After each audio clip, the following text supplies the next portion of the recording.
नमस्ते दोस्तों, मेरा नाम है जितेंद्र। आज के इस वीडियो में हम देखेंगे सिकनेस बेनिफिट। इसके पहले हम ईएसआईसी क्या है, कैसे चलता है, कौन इसे चलाता है और कुछ अमेंडमेंट के बारे में वीडियोस देखे। ईएसआईसी के बारे में मैं वीडियो डालते रहता हूं। आप मेरे चैनल से जुड़े रहिए, सब्सक्राइब कीजिए इस यूट्यूब चैनल को। Thank you. तो सिकनेस बेनिफिट में देखते हैं आज हम क्या जानेंगे। सिकनेस बेनिफिट क्या है, इसको पाने के लिए कौन पात्र है, कैसे इसको लिया जाए, सिकनेस बेनिफिट कितने दिनों तक मिल सकता है, किस दर से सिकनेस बेनिफिट मिलता है, और अगर उतने दिन हम बेनिफिट ले चुके हैं तो आगे क्या, आगे भी ये सही से हमें फ़ायदा देगा या ख़त्म हो जाएगा। तो जानते हैं ये सब चीज़ें। बीमारी हित लाभ क्या है। तो जब भी कोई श्रमिक बीमार हो जाता है तो बीमारी में उसको काम करना मुमकिन नहीं होता है, उसकी शक्ति कम हो जाती है, काम पे नहीं आ सकता। उस पीरियड में अगर काम पे नहीं जाएगा तो नियोक्ता भी उसको पगार नहीं देते हैं। तो ऐसी अवस्था में ईएसआईसी उस श्रमिक को पगार देती है। इस हित लाभ को इसलिए बीमारी हित लाभ कहा जाता है। जो काम वो नहीं कर पाता, उस काम से उसको जो आय आने वाली है उसका बंदोबस्त इस हित लाभ के द्वारा करती है। कभी कभी ईएसआईसी आपके नियोक्ता को पत्र भेज ये भी जानकारी मांगती है कि क्या ये काम पे आए थे, अगर नहीं आए थे तो क्या पेड लीव थी या लीव विदाउट पे की गई थी। अगर नियोक्ता ने आपको पेड सिक लीव दी है तो आपको ईएसआईसी से फ़ायदा नहीं मिलेगा। तो सिक लीव जो अनपेड होती है एम्प्लॉयर की ओर से, उसके बदले में ही आपको ईएसआईसी से ये हित लाभ मिलता है। तो कौन एलिजिबल होता है इस हित लाभ के लिए। वो एम्प्लॉय जिसने पिछले कंट्रीब्यूशन के पीरियड में 78 दिन या उससे ज़्यादा दिन ईएसआईसी कंट्रीब्यूशन भरा है। मैंने पिछले एक वीडियो में ये चीज़ें कवर की है कि बेनिफिट पीरियड क्या होता है, कंट्रीब्यूशन पीरियड क्या होता है। तो फिलहाल जैसे हम अगर एक उदाहरण ले कि आप 24 मई को बीमार पड़ते हैं तो आप जनवरी से लेकर जून तक के बेनिफिट पीरियड में हो, तो इसके लिए आपका कंट्रीब्यूशन हो जाता है अप्रैल से लेके सितंबर 2019। तो अप्रैल से सितंबर 2019 के पीरियड में आपने अगर 78 दिन से ज़्यादा ईएसआईसी को योगदान दिया है तो ही आप यह हित लाभ अब जनवरी से लेके जून के पीरियड में ले पाओगे।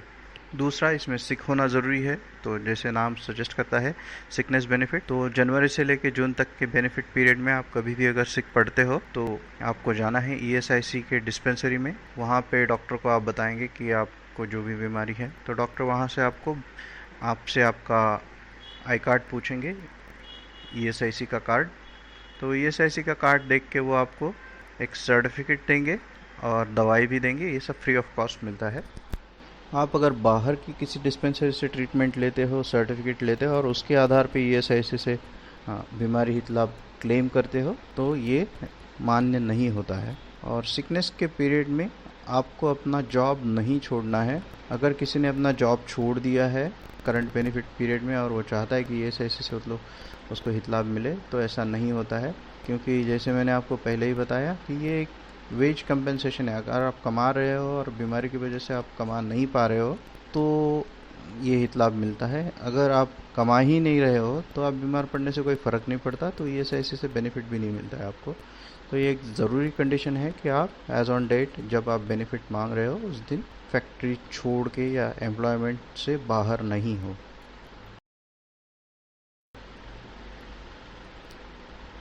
तो जैसे मैंने बताया, ईएसआईसी से हित लाभ लेने के लिए आप ईएसआईसी के डिस्पेंसरी में गए, वहाँ से आपने सर्टिफिकेट ऑब्टेन किया। जनरली पहला सर्टिफिकेट 7 दिनों के लिए दिया जाता है। उसमें लिखा रहता है कि मैंने आज इसको जिनका इंश्योरेंस नंबर या ईएसआई नंबर ये है चेक किया और ये इस बीमारी से ग्रस्त है, तो इनको यहाँ से यहाँ तक की छुट्टी की आवश्यकता है और इनको इस तारीख को वापस मैंने चेक करने के लिए बुलाया है। ये सब चीज़ें उस सर्टिफिकेट में लिखी होती है। तो वो सर्टिफिकेट आपको ऑब्टेन करना है। सर्टिफिकेट की कॉपीज़ भी मिलती है उसमें। वो एक सर्टिफिकेट आपको लोकल ऑफिस में जमा करनी होती है और दूसरी नियोक्ता को एक सूचना मिलती है कि हाँ आप ईएसआईसी की छुट्टी पे हो तो आप काम पे नहीं आ पाओगे। तो ये सर्टिफिकेट ब्रांच ऑफिस में जब आप जमा करते हो तो उसके पीछे एक दावा भी लिखा होता है। तो सर्टिफिकेट के पीछे की साइड में आपको साइन करके छोड़ना है जहाँ पे लिखा होता है कि मैं ये हित लाभ का दावा पेश करता हूँ। तो वो साइन होने के बाद वो सर्टिफिकेट आपको शाखा में जमा कर देना है। जो भी सर्टिफिकेट आपको डिस्पेंसरी देती है उसको 3 दिन के अंदर अंदर शाखा कार्यालय में आपको जमा करना होता है। अगर इससे ज़्यादा डिले होता है तो शाखा कार्यालय आपका जो हित लाभ है उसकी अमाउंट कुछ दिनों के लिए कम कर सकती है। तो जनरली पहला सर्टिफिकेट जो इशू होता है वो 3 या 7 दिन के लिए होता है। अगर डॉक्टर सोचते हैं कि आप जल्दी ठीक हो जाओगे तो 7 दिन का या 3 दिन का सर्टिफिकेट मिलता है, नहीं तो 7वें दिन वापस आपको बुलाया जाता है चेक करने के लिए। अगर 7वें दिन फिट हो जाते हो तो 7वें दिन फिटनेस सर्टिफिकेट मिल जाती है और नेक्स्ट डे से आपको काम पे जाना है करके उसमें लिखा हुआ होता है। अगर एक्सटेंड हो जाती है आपकी छुट्टियां या आप तभी तक फिट नहीं हो तो डॉक्टर आपको कह सकते हैं कि या तो स्पेशलिस्ट को रेफर करो या और 5-7 दिन की दवाइयाँ आपको दे सकते हैं। वो भी सर्टिफिकेट ऑब्टेन करने के बाद जब आप दूसरा सर्टिफिकेट या फिटनेस सर्टिफिकेट ऑब्टेन करते हो तो आपको फिटनेस के प्राप्त करने पे या बीमारी कंटिन्यू है उसका सर्टिफिकेट प्राप्त करने पे प्रीवियस पीरियड का जो पहले पीरियड से आज तक का समझो वेतन है वो प्रोसेस हो जाएगा। शाखा कार्यालय आपका पिछला सर्टिफिकेट जो है उसको पकड़ के उस दिन से लेके आज तक का पेमेंट बना सकती है। तो ये जनरली शाखा कार्यालय उसको बनाने में अपने हिसाब से टाइम लेती है, डिपेंड्स वो उस ब्रांच में कितना लोड है और काम वो कैसे कर रहे हैं। तो इस तरह से आप नेक्स्ट सर्टिफिकेट जमा करने जाते हो तब आपको पिछले दिन तक का पेमेंट वो शाखा बना सकती है, वो बना के आपके अकाउंट में जमा कर देती है, प्रोवाइडेड आपका पूरा क्लेम ऑर्डर में हो। इस तरह से ये रोल ऑन होते रहता है। जिस दिन आपको फिटनेस मिल जाता है आप ऑफिस शाखा कार्यालय में जमा करने जाओगे, फिटनेस तक की डेट का आपको पेमेंट आपके अकाउंट में आ जाएगा। ऐसे कितने दिन तक आप सिक रह सकते हो और कहाँ तक ईएसआई से आपको पेमेंट दे सकता है उसके बारे में एक रूल है। वो कहता है कि 2 कॉन्सेक्यूटिव बेनिफिट पीरियड में ज्यादा से ज्यादा आप 91 डेज तक सिकनेस बेनिफिट ले सकते हो। 2 कॉन्सेक्यूटिव बेनिफिट पीरियड यानी जनवरी से जून और जुलाई से दिसंबर, ये 2 कॉन्सेक्यूटिव बेनिफिट पीरियड हो गए। तो इसमें आप 91 डेज तक का सिकनेस बेनिफिट ले सकते हैं। तो जैसे मैंने यहाँ पे एक्सप्लेन किया हुआ है, अलग अलग कॉलम बनाए हुए हैं, आप देख सकते हैं यहाँ पे। अप्रैल टू सितंबर किसी ने 150 दिन काम किया, उसके वेजेस 60,000 है, तो उसका बेनिफिट पीरियड आ जाता है जनवरी से जून 20 तक। अगला बेनिफिट पीरियड है जुलाई से दिसंबर 20 तक। तो इसने जनवरी से जून तक 42 दिन छुट्टियाँ ली है सिकनेस की और जून से दिसंबर तक सिकनेस की छुट्टियाँ 20 ली है। तो ये इसका टोटल 62 आ रहा है। अब जैसे ही नेक्स्ट बेनिफिट पीरियड शुरू होगा, नेक्स्ट बेनिफिट पीरियड होगा जनवरी से लेके जून तक।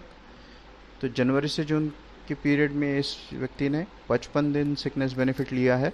तो कॉन्जिक्यूटिव का टोटल आपका हो जाएगा जून 21 तक। तो वो 20 + 55 दिनों की टोटल 75 आ रही है। तो ये भी 91 से कम है, तो ये हितलाभ ये ले सकता है। अगला बेनिफिट पीरियड आता है उसका जुलाई 21 से लेके दिसंबर 21 तक।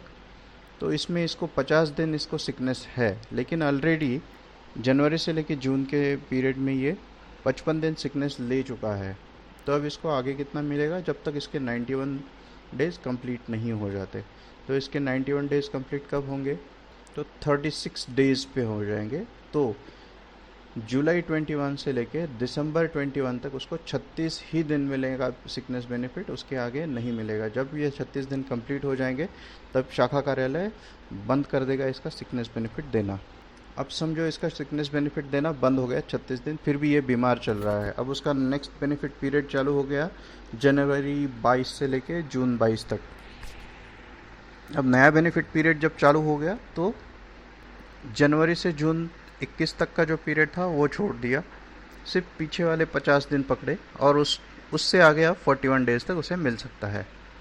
तो जनवरी 22 में उसको और 41 डेज के लिए सिकनेस बेनिफिट मिल पाएगा। तो इस तरह ये रोल ऑन होते रहता है। पिछले 6 महीने में जितने दिन काउंट हुए उसके आगे 91 तक काउंट होगा, फिर वहाँ टर्मिनेट हो जाएगा। अगला बेनिफिट पीरियड में जब आएगा तो पिछले 6 महीने का बेनिफिट पीरियड से 91 तक काउंट होना शुरू हो जाएगा। तो इस तरह ये रोल होते रहता है। तो ये 91 डेज का पेमेंट, इसका रेट होता है 70%। जिस हिसाब से आपने कंट्रीब्यूशन भरी हुई है उसका 70% दर से आपको सैलरी मिलती रहेगी इन 91 दिनों के लिए जब आप सिक हो। और जैसे आपको मैंने बताया कि जब बेनिफिट पीरियड चेंज हो जाता है, जैसे बेनिफिट पीरियड चेंज हो गया, जून एंड तक अलग बेनिफिट पीरियड था, 1 जुलाई से आपका अलग बेनिफिट पीरियड शुरू हो गया। तो जनवरी से जून को जो रेट बेनिफिट का मिल रहा है, जुलाई से दिसंबर के लिए अलग रेट बेनिफिट हो जाएगा। जनवरी से लेके जून एंड तक जो सिकनेस बेनिफिट आपको मिलता है वो अप्रैल से लेके सितंबर का जो कंट्रीब्यूशन का रेट है आपका उसके आधार पे मिलेगा। जुलाई से लेके दिसंबर का जो बेनिफिट है वो आपको अक्टूबर से लेके मार्च तक की जो कंट्रीब्यूशन आपने भरी है उसके आधार पे मिलेगा। एक सिकनेस चल रहा है किसी का, समझो 22 जून से लेके 5 जुलाई तक, तो 22 से लेके 30 तक अलग रेट से बेनिफिट मिलेगा और 1 जुलाई से लेके या 5 जुलाई तब तक दूसरे रेट से बेनिफिट मिलेगा। बेनिफिट में जब भी कोई सिकनेस का बेनिफिट शुरू होता है उसमें पहले 2 दिन कम कर दिए जाते हैं, उनको वेटिंग डेज कहते हैं। ये ईएसआईसी का नियम है कि पहले 2 दिन जनरली आप वेट करते हो, तो जब भी आप कोई 7 दिन का सर्टिफिकेट जमा करोगे तो ईएसआईसी से आपको सैलरी 5 दिनों के लिए मिलेगी और उसके आगे कंटिन्यू काउंट होता रहेगा। फिर समझो आप 15 दिन के बाद दोबारा बीमार पड़ गए, तो पहले आपका छुट्टी चला समझिए 1 से लेके 8 तारीख तक, उसके बाद अगले महीने की 30 तारीख को वापस आप बीमार पड़ गए तो वापस 30 और 31 ऐसे 2 वेटिंग डेज कट के बचे हुए दिनों की सैलरी आपको मिलेगी। सिकनेस बेनिफिट में एक वेटिंग डेज का कंसेप्ट है जिसमें आप जितने पीरियड सिक रहते हो उसमें से 2 दिन कम करके बचे हुए दिनों के लिए आपको ईएसआईसी से बेनिफिट दिया जाता है।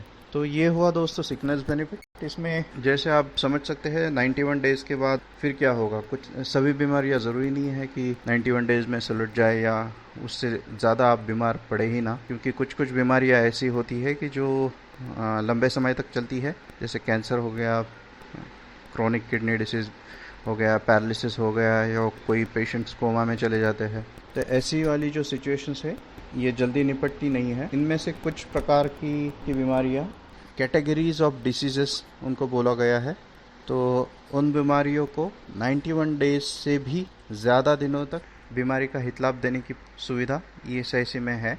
ये जो हितलाभ बियॉन्ड 91 डेज के आगे दिया जाता है इसको एक्सटेंडेड सिकनेस बेनिफिट, विस्तारित बीमारी हितलाभ बोला जाता है। इसको हम बाद में देखेंगे जब मैं एक्सटेंडेड सिकनेस बेनिफिट का चैप्टर कवर करूँगा। तो ये था सिकनेस बेनिफिट।